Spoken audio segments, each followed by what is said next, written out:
That she said, in addition to the fear of just stepping out, there's the fear of rejection. And especially if you're dealing with people that you have a relationship with, outside. We're not supposed to talk about politics or religion, and there's that fear that you're going to be rejected. But when I'm thinking that way, I have to remember that that's still making it about me, and it's not about me. That's a very good point, Steve.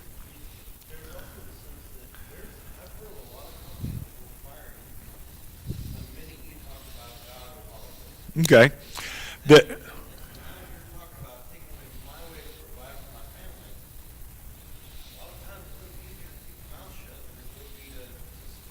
Right. Okay. And Stephen's saying that there are some places in the culture where you could be fired for talking about religion, and so therefore we shy away from that because of that. And that's true. What else? Anybody else? Yes. Oh, she's tying that back to your original point that that's still a trust issue, that we're trusting that God's not going to provide, or trust. We're not trusting that God's going to provide. Sorry, first day with my new mouth. Anyway, that's.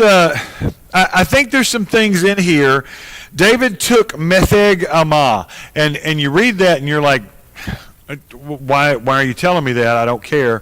Metheg Amah is actually another name for Gath. And so now that's more significant. What was significant about Gath? Anybody? It's Goliath's hometown. It's David has one of the places that he fled. The first time he pretended to be insane there, and then he came back again, and that's where. So there's a connection to this story here, that the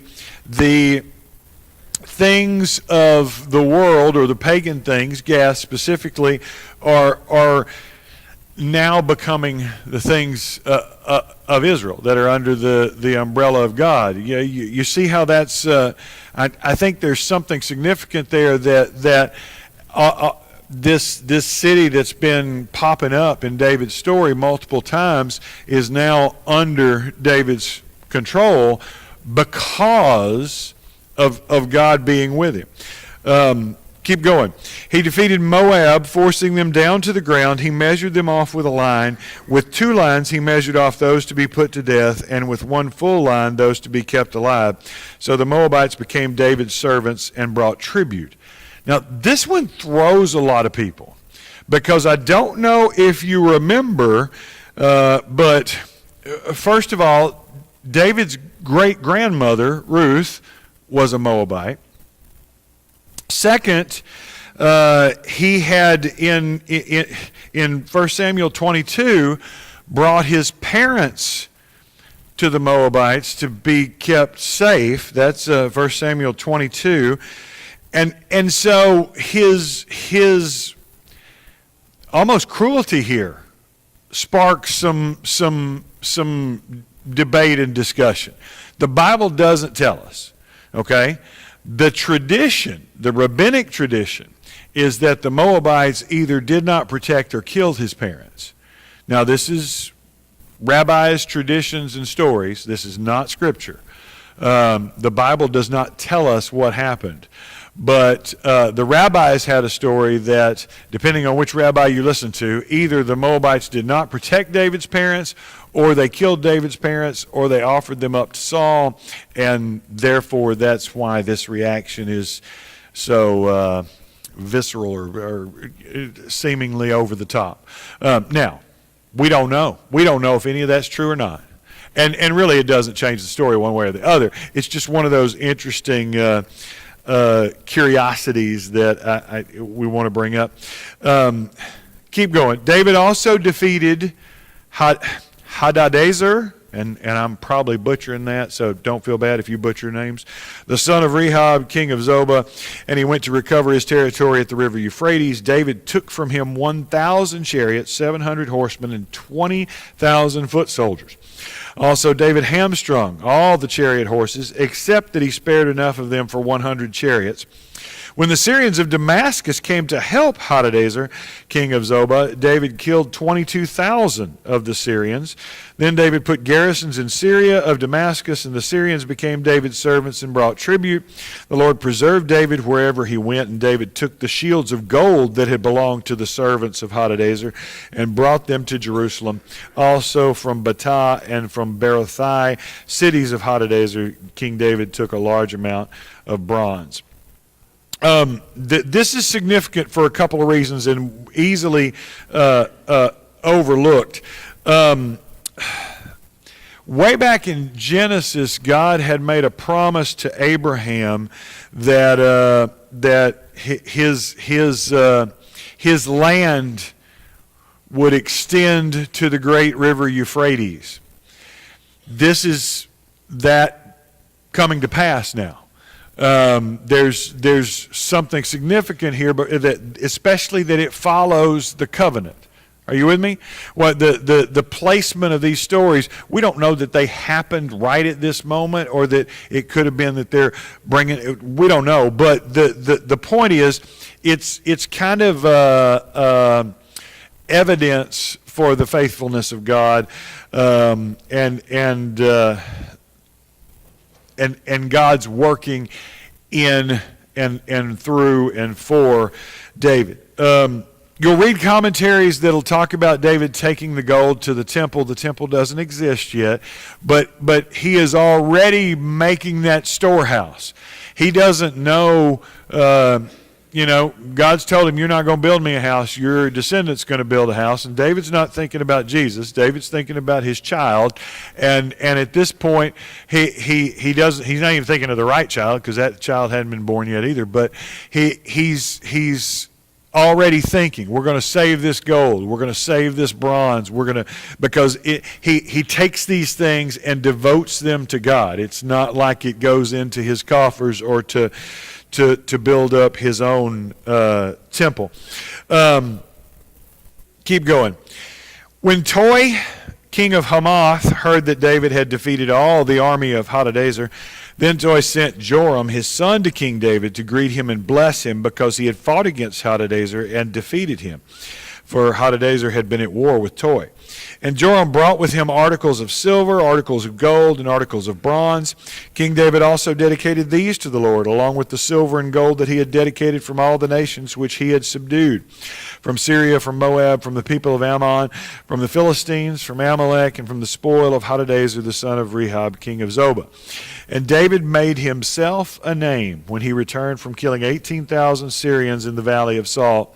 He put garrisons in Edom throughout all Edom. He put garrisons, and all the Edomites became David's servants, and the Lord preserved David wherever he went. Now, we started out talking about the difference between looking inward and looking outward, and going and engaging the world. And we talked about the fear of persecution, or the fear of rejection, or the fear. But I want us to notice here that not every pagan nation surrounding Israel is hostile, right? This guy had been at war with Hadadezer, and so when David destroys Hadadezer, this guy's like, hey, the enemy of my enemy is my friend. Here's a bunch of gifts. Thanks for doing my dirty work. And what's significant is that David doesn't treat all pagans as enemies. He treats them as enemies based on how they engage him. And so when these folks show up to greet him, sends the son of the king to greet him and to bless him, David still sees this as the hand of God. Because I think sometimes we get, well, we're gonna engage the world, and we're gonna take it to the Philistines, and so then we get this mindset that everything out here is enemy, and that's not necessarily the truth. And so I think there's, How do we make a mistake? I think is the question I want to ask. How do we make a mistake when we treat all unbelievers as enemies? Let me rephrase that while you think about it. How do we make a mistake when we treat all unbelievers as enemies? Jason, then Stephen. Because we're supposed to love everybody. I agree with that. Stephen? How are we going to convert them? Thank you, Miss Sally. How are we going to convert them if we treat them as enemies? Good point. Stephen? Okay.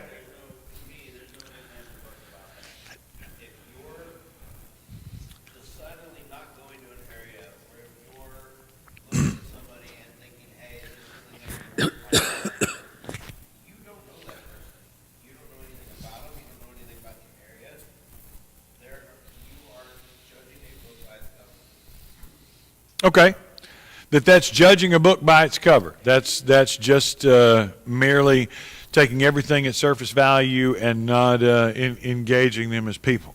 Anybody on the sleepy side of the room? I'm just messing with y'all. Thank you, Kelly.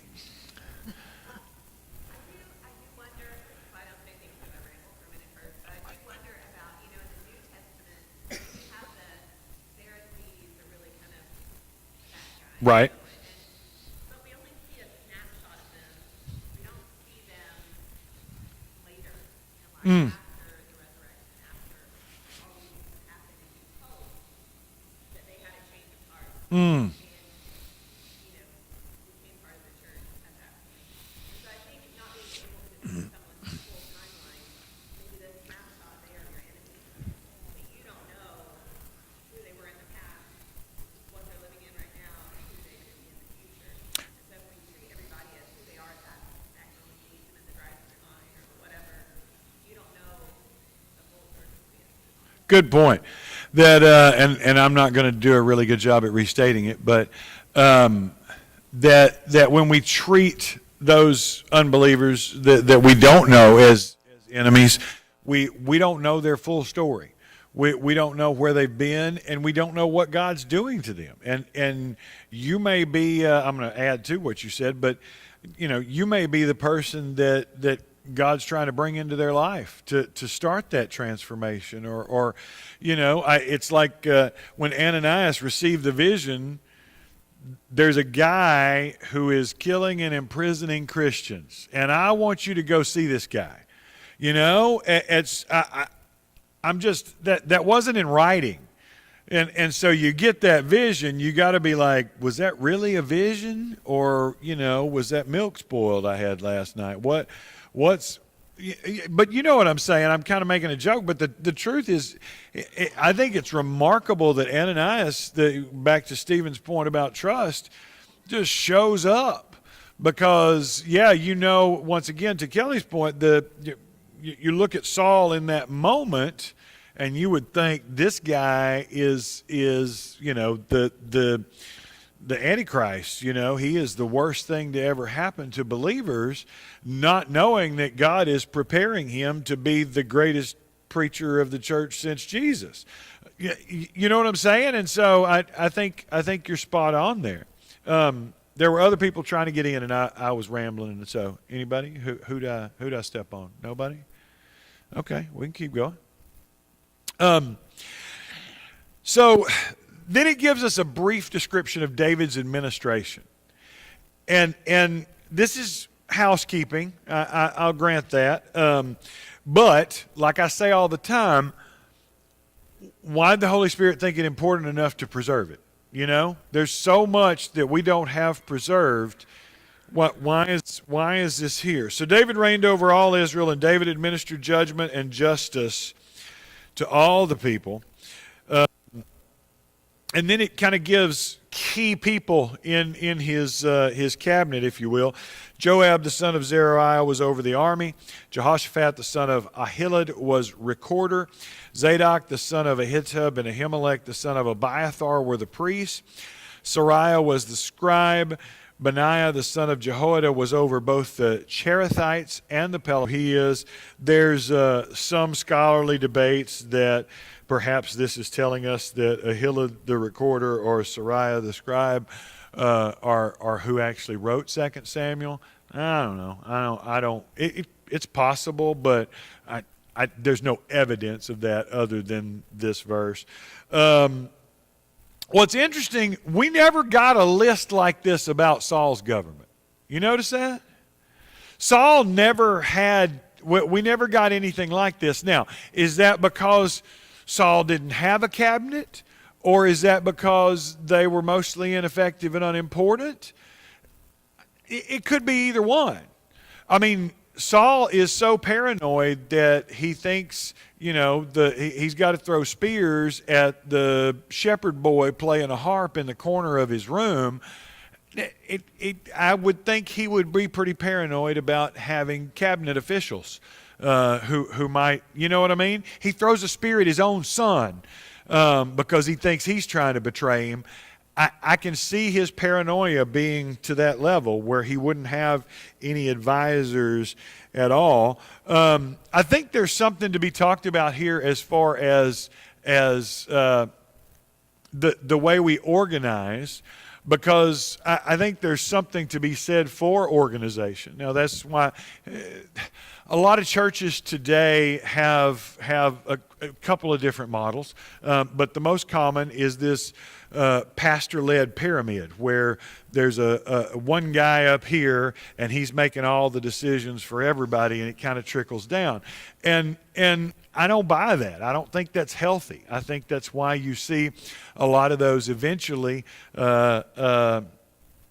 crumble or there be problems or something like that. I think we all need some accountability, everybody, and the idea that one guy is going to make all the decisions. I can see the attraction of it because it streamlines things and you can move faster and you can, follow a central vision. But I don't think, and that's just my opinion. I think we'll also see church governments where you'll have a board of elders, but they are either, dictatorial, or you'll have a head elder that's trying to run everything, or I've seen those too, and that's not any healthier. That there's got to be some division, and one of the great things, I'll toot our horn for a little bit, is that our elders are not trying to run everything here at HCOC. That's why we have deacons, and they are not micromanaging every deacon to the nth degree. That they're giving them leeway to do their job, and I think that's scriptural. This is way before deacons are instituted in the church, but I think having some kind of model of elders and staff and deacons and ministry leaders, and we have a lot of people who run and are in charge of a number of things in this church that are not deacons. They don't need the title; they're just doing it, and I think that's healthy too. So I guess my question is,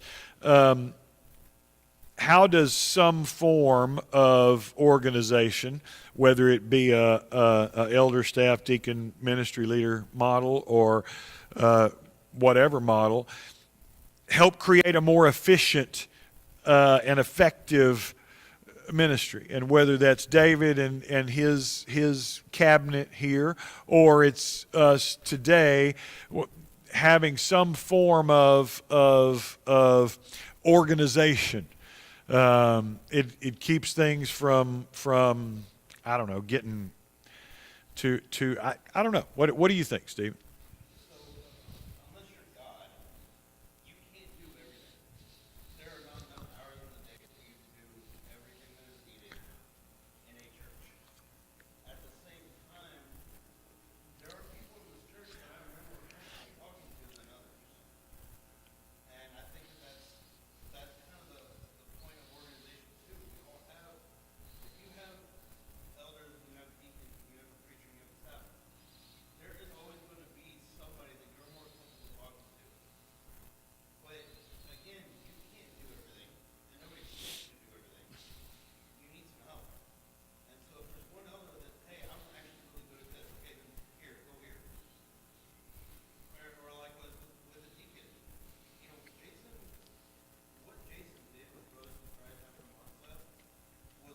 Absolutely. And there are a lot of things that people don't know. One of them being is that if you need help, we're requesting that you reach out to the brothers in Christ, not because they have some authority or anything else, but because we have a list of guys that specialize in one area or another. Mm-hmm. And Jason is great about sending out emails saying, hey, we're needed. This is what's going on. Who can help? And the fact that Jason did that, and that list exists, I don't know where.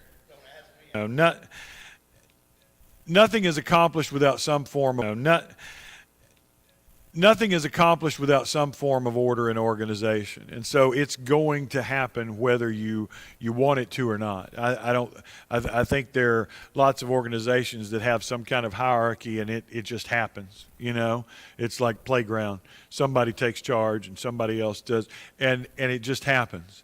And so it's if. Well, anyway, the Cherethites and the Pelethites are hired mercenaries when it talks about Benaiah being the leader of those. And you go look through the Chronicles of David's mighty men. Benaiah's one of those that he's a pretty bad dude, so that's the guy you want over the mercenaries. There's a lot of debate that's inconsequential for us on why you would employ foreign guards. Some people says it's to minimize the possibility of intertribal rivalries, or it appearing that the South or the North get preferential treatment, since David is still had come from. And I don't know. It doesn't matter. It doesn't really make a difference for us one way or the other.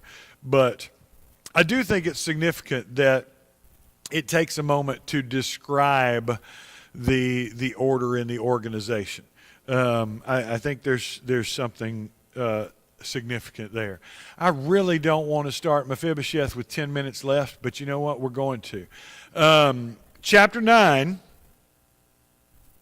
As you jump into chapter 9, David is once again pondering. You know, we've had one where he was sitting around going, you know, why am I in this nice house and the Ark of the Covenant's down there in a tent? You know, so he's kind of sitting around thinking too much.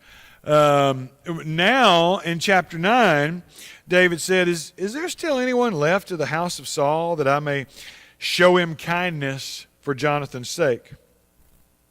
And so we're gonna. He's opened this up. Is there anybody left from Saul's lineage that I could show kindness to for Jonathan's sake? And so now there was a servant of the house of Saul whose name was Ziba, and they called him to David. And the king said to him, "Are you Ziba?" And he said, "I am your servant." And the king said, "Is there not still someone of the house of Saul that I may show the kindness of God to him?" Ziba said to the king, "There is still a son of Jonathan. He is crippled in his feet." Now, if you remember, we in chapter 4 we got the story of Mephibosheth. Mephibosheth is a prince, the son of the future king. In chapter 4, that Saul's the king, Jonathan's his heir, Mephibosheth is Jonathan's son, and he's about 5 years old when the news about Saul and Jonathan comes in, and his nurse is just sure that he's next. I mean, it's not a big leap. Remember what was going on with that? Ishbosheth was trying to take over, and David was down here on the other side, and you had Abner and Joab and all these folks going. There was a lot of political intrigue and all that stuff happening. So she's not unreasonable to think, I need to save this kid. So she grabs him up and takes off, but I don't know if you've ever tried to pick up a 5-year-old that didn't want to be picked up.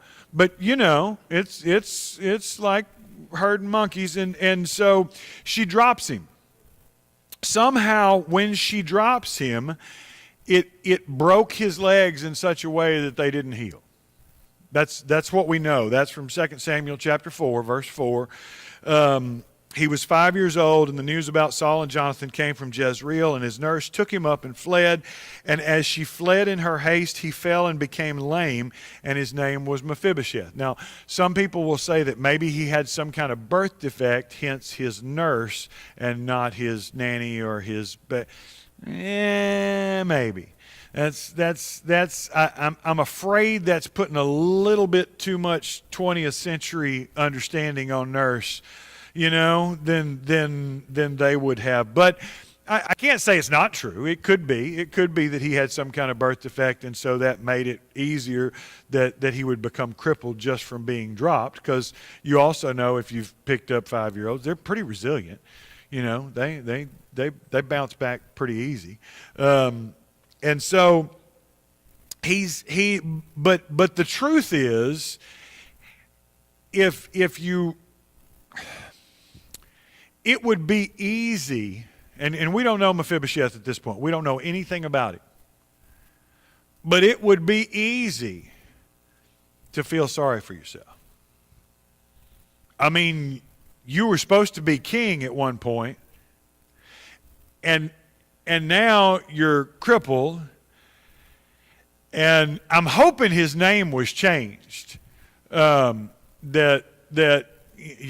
common. His name means seething dishonor. So I'm hoping that's something you changed later in life because you felt sorry for yourself, and not that your mama didn't like you. But I don't know. That's Ruth, when she's going back and in her depression, ready to die, she's like, "Don't call me Ruth anymore. I'm not. That's not who I am. God has cursed me." You know what I'm saying? So I get that it could be, but he's a victim. First of all, none who were somehow connected to Saul, right? Obviously the nurse who were somehow connected to Saul, right? Obviously the nurse and these people, but he doesn't have parents anymore. Somebody raised him. But so there's this exile community that's, and I don't know for a fact, but you would think in a community like that, the stories would revolve around how we all ended up here. And if you trace it far enough back, and you look at all the glory happening down here in Jerusalem, you got to start thinking it's all David's fault. Now, I don't know that. I'm putting thoughts in their head. I don't know. But you got to start thinking. If it hadn't have been for David, Saul would still be king. If it hadn't have been for David, Jonathan would be king. If it hadn't have been for David, Mephibosheth would be king. If it hadn't have been for David, we wouldn't be living in this place. Lodabar means no pasture. It wasn't a nice place. And so we wouldn't be living in this place. And if you can see how the clues kind of add up. That there's shame, seething dishonor is his name. That there's desolation. You're living in a place that's called no pasture. That there's some form of abandonment. I mean, he's lost, as far as we know, most all of his family. I mean, when David asked, "Are there any descendants?" Now we'll learn later there are a couple concubine sons, but that's another story. We'll get there. But he didn't say, "Well, there's this guy and this guy," and he knew of the one. A place with no hope, a place. Honestly, you would think it would be a place of fear, because if you're still remembering back in 2 Samuel 4 and 5, they went around killing the heirs of Ishbosheth and people that might other heirs of Saul that might be able to make a claim to the throne. And so my point is that, and I'm wrapping up because we're going to set this up for next week, a lot of us live in that place. Something happened at some point in my past, and I'm not minimizing any of those somethings. You know, it's usually a big thing, just like it was for Mephibosheth.